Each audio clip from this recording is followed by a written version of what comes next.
Hey guys, welcome back to my channel. If you're new here, make sure you subscribe.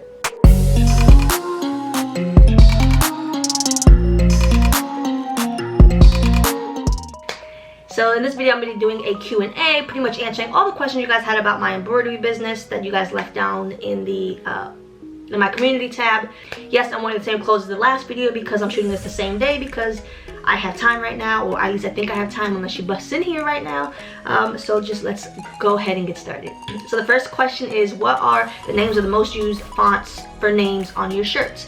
So I pretty much only use 3 fonts. I try to stick to 3 fonts. That way it makes it easier to design shirts. I don't have to keep looking for fonts because font names are confusing, and there's like 300 fonts that I have on my computer, but like I said, I don't use most of them. I use Sarah, I use Behind These Hazel Eyes for boys, and another font I just use Sarah twice. So Sarah with the swirl and Sarah without the swirl in the beginning, and then Behind These Hazel Eyes. So those are the 3 fonts I use the most. The next question is, when you started and now that you have more business, how do you determine what % or number would go back into your business and what was for profit to keep?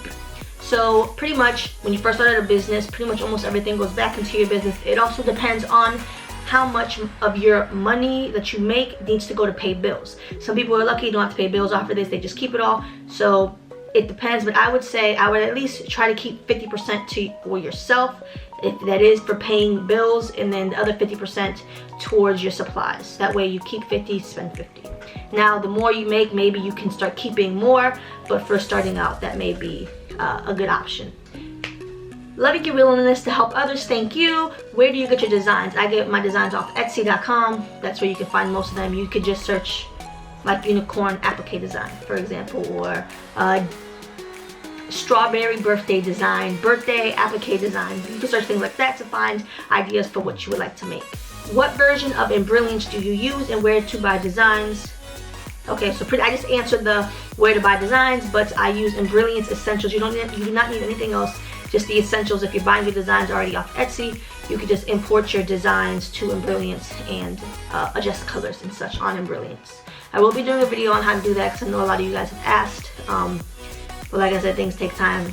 37 weeks pregnant here with a toddler, so I'm trying to finish my work, my orders, as you guys probably already know. Also, while I'm here and I remember, please make sure you subscribe. If you're watching this video, go ahead and subscribe and click the notification button. That way you're notified every time I upload. Please also like the video if you do like any of the information I give you and if it is helpful to you in any way. Another question is, where do I get my supplies? So I just recorded that video, so it's probably the video right before that. I will link it probably here maybe, or here, I don't know. Where I get all my supplies, or my top 10 supplies that I use that I'm always reaching for every single time I make a shirt. What size hoop do I use? So I use the most the Mighty Hoop, the 8x9 size. So that is what I use the most. For onesies, I use the 5x7 hoop. Normal hoop, not a Mighty Hoop for the 5x7. What brand vinyl do you use? So a lot of people use the Micro World vinyl. I use heat transfer vinyl. Do you think the cry-cut one will sell as well as the embroidery ones? What is the vinyl you use for the cry-cut t-shirts? So it's pretty much personal preference for people. Some people, if they're buying, because I sell birthday shirts, if they're just buying it for a birthday, some people don't mind just getting the vinyl and using it for one day. It is a lot quicker. I do sell them not just as well because I don't have that many, but the ones I do have sell a lot. It is personal preference. The price is cheaper, so some people might just be looking for a shirt for $15, $15 to $20 versus $25 to $30. So they do sell pretty much the same, as long as you have great pictures and people know that it is not embroidered and it is ironed on, then they will make that decision. The vinyl I use is Sizer vinyl. How do you choose your designs? Did you limit yourself in the beginning with a few and then add as you grew? Love your positive real life motivation and the gorgeous hair. Oh, thank you. I just did my hair today, guys. I did my hair, finally straightened it. It's been like with the curled ponytail thing going on, but it is straight, it is clean, and I love it. Whew, but I do need to get a cut because my ends messed up. Okay, back to the video. I choose my designs based on what is currently trending and how I figure that out, which is probably too much information to give out for free, but I give out a lot of information anyways. I go and search, you know, go to Pinterest. Must be the post office. I go to Pinterest and search, you know, top birthday outfits, birthday themes, and I look at the pictures and what people are pinning, and I'm like, okay, well, I'll use that design and go find a design on Etsy. I started with as many designs as I could make. Do not make them on real t-shirts, make them on, it's like they have fabric at Joann's where you can make it. It's cotton knit fabric from Joann's that I use. So I can use that to make the mock designs and then put them on my Etsy. The more you have on Etsy, the more you will sell, or wherever you're selling, the more items you have available for sale. And once you get a real design, a real order, then make the real shirt and take a good picture of it. Do you use tearaway or cutaway on your shirts? How do you adjust the design for the shirts, or do you keep it the same? So I use tearaway for all my shirts. That's just what I like to use, depending on the brand of shirt you are using. Okay, so Riley disappeared, so I had to go grab. You can still hear her. So you're probably going to hear her videos in the background. Sorry, it is what it is. I don't know how far I got in answering that question, so I will try to answer it again. She's still talking really loud, so I'll try to talk louder. I use tearaway stabilizer on all my shirts. If it is a onesie, I will double the tearaway, but that is what I use. I'll put the link in the description to the one I use. Most people do use cutaway if you have a preference, but I myself prefer tearaway for what I am doing. It works for me. I'm thinking of doing embroidery, simple, maybe onesies, kid stuff. What is the best machine to start off with on a tight budget? I always recommend the Brother PE800 for a starter machine. Like I said, I haven't seen a bunch of questions about the machines, but like I said, that's going to be its own video, probably after the baby's here. So she also asked about Uncle Sam, business tax, P.O. box, if you have a home-based business. Yes, I would recommend doing a P.O. box. People don't have your address. It's just better, and the post office will hold your packages for you if stuff gets returned. So yes, I would recommend using a P.O. box. In terms of business tax, 25% of everything you make has to go. You have to pay in taxes at the end of the year. So let's say I made $100,000 on Etsy in sales. There is like the cost of your materials that you have to incorporate, blah blah blah. So I'm gonna make it just simple-ish as I can. Let's say you made $100,000 in sales on Etsy. Your materials cost you $25,000. So instead of paying 25% of $100,000, you only pay 25% of your profit. So of $75,000 is what you'd be paying taxes on at the end of the year. So yes, you can incorporate that into your pricing or however you want to do. How long did it take for my Etsy shop to become successful? Depends on what successful means to you. Some people, they just make $20,000 a year on Etsy. That is more than enough. Or if they want it to be full-time and want to make about $60,000 to $70,000, then that is when it becomes successful. I would say to me when it became successful is when I was making about $600 a week on Etsy in sales.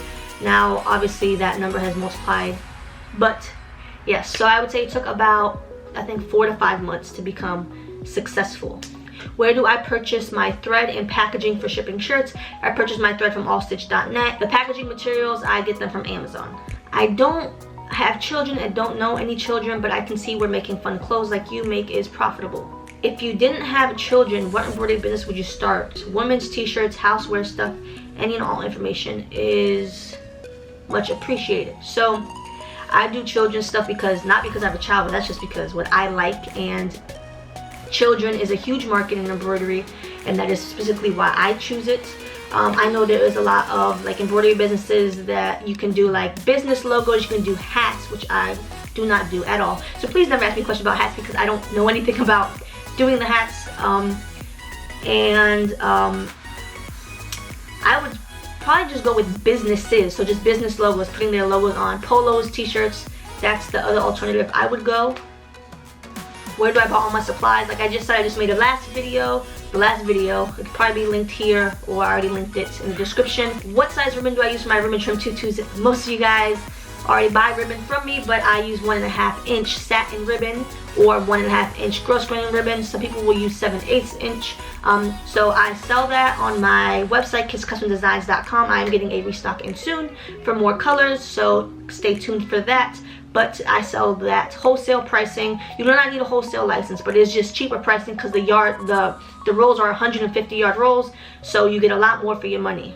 What hoop size do I use for my shirts, and do I reposition the hoop to embroider the names? I use an 8x9 hoop for my shirts, and no, I do not rehoop to to put the name on them. If you do have a Brother P800, you can use a 5x7 hoop on a onesie, but if it is a t-shirt, because the design would be smaller if it is just on a 5x7 hoop, yes, you can buy a repositional hoop on Amazon. I believe it's like an Embroidery repositional hoop. I am not exactly sure how to do that, but I know Pamela did post a great video on how to use the repositional hoop. Her channel is Sterling Styles, and her channel will be linked in the description to this video as well. How do I package my tutus? I did a complete, not a complete video, but it is in the package and shipping. It says, I think the title is embroidering and shipping my items, and you can see it in there.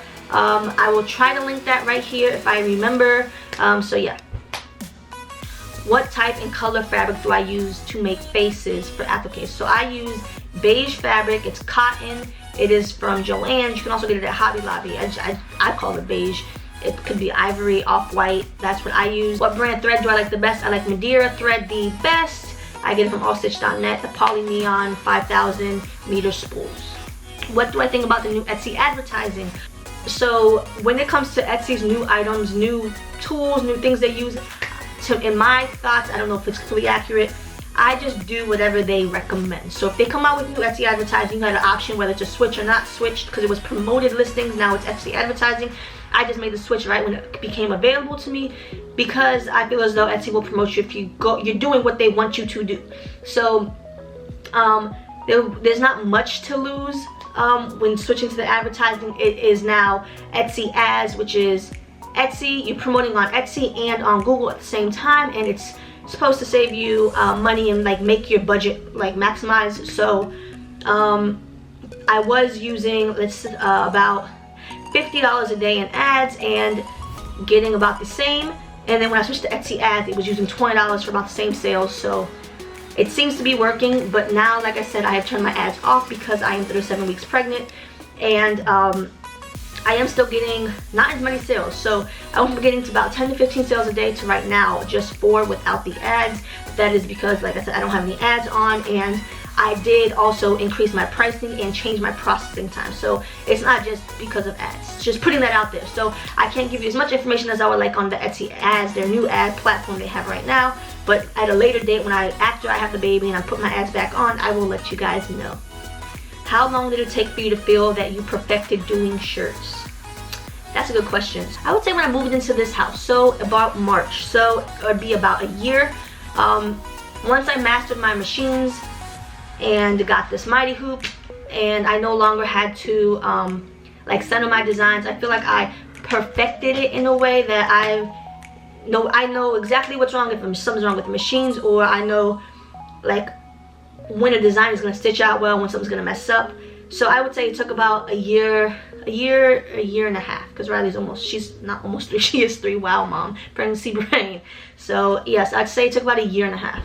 Stabilizer types and brands you use for applique and regular embroidery on a onesie t-shirt. Any tips and tricks? So like I said, I use a tearaway stabilizer. Most people say if you wear it, you don't tear it, so you should use cutaway.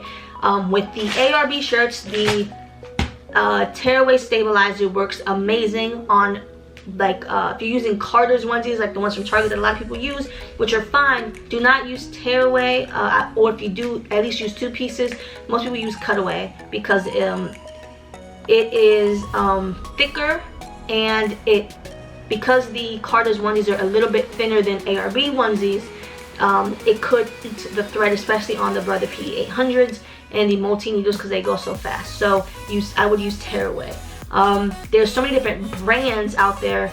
The only 2 brands I used to use, the World Wiener on Amazon, and I just tried, well, for the last few months, I've been using the New Bro thread, I think is what it's called, on Amazon as well. And I only used that because the World Wiener was out of stock of what I needed, so I had to use something else, and it turned out to work out beautifully for me. So those are all the questions I got from you guys. Feel free to leave any more down in the description if you have any questions at all. You know I'm always an open book. I love to answer. Please make sure you subscribe for more videos and any other videos you would like to see. I will be doing a applique video soon. I don't know, it depends on when this baby comes, because the doctor's saying he can come whenever he wants, so I don't know when he's coming, so I don't want to promise you guys a date on a video and not be able to fulfill it. Please make sure you follow me on Instagram, Angela Jasmina, or the Kids Custom Designs Instagram. There's both, but Angela Jasmina. I try to post stories most of the time. I don't really post content on my Instagram. It's just stories. And yeah, guys, so thank you so much for watching, and I'll see you in my next video. Bye.